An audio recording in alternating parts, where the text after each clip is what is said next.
Hello humans! I am going to start this video with a list of jargony words, and then I'm going to see if I can link those jargony words together. Water temple system in Bali, scientific method, functional transparency, ding on sich, pleroma, creatura, interactionism. I'll start with there. Basically, I think what Ty was saying in terms of the reality of the pleroma, or maybe the epistemology of the pleroma, is that we don't have direct access to it. We don't have direct access to the thing in itself, the ding on sich, but we do have the ability to interact with it. And so this is this really important distinction between these sort of like map territory relationship, where you're modeling models of models, and then this direct pleromic relationship, which is this, interacting, right?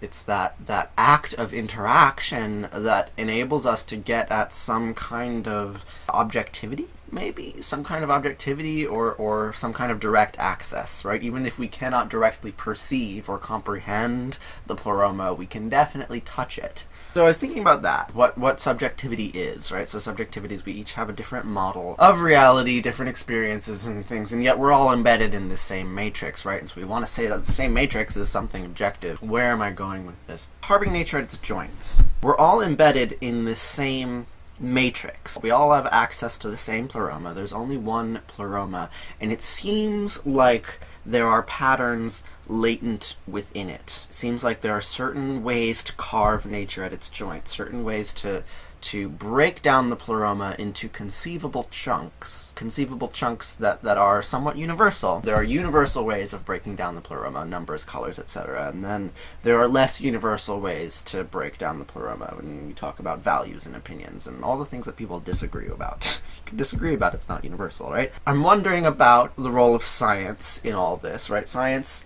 seems to have come up with the most universally acceptable way of breaking down the pleroma, of carving the pleroma at its joints. That just because science strives for this kind of universal access, I don't think it necessarily means that science gets the best story, right? And so we have this example of the water systems of Bali, where you have the systems of temples in Bali, a hierarchically nested pantheon of water gods. The rituals to the water gods govern or constrain the agricultural practices of the people in Bali, such that they come up with an optimal planting strategy and they maximize their yield, right? And then the Green Revolution happens, and all these agricultural scientists come in with their knowledge of pesticides and fertilizers and chemistry, right? And they say, oh no, you should do it like this, and then it all goes to shit.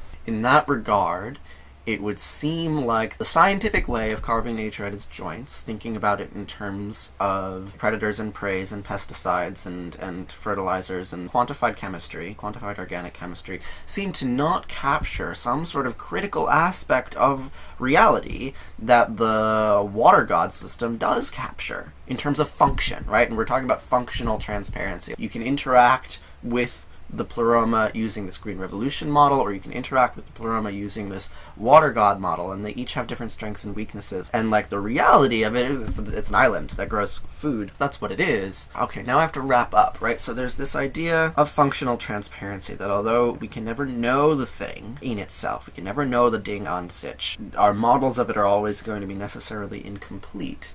Still, those models inform the way that we interact, and the interaction is immediate and accessible. How do I summarize all this?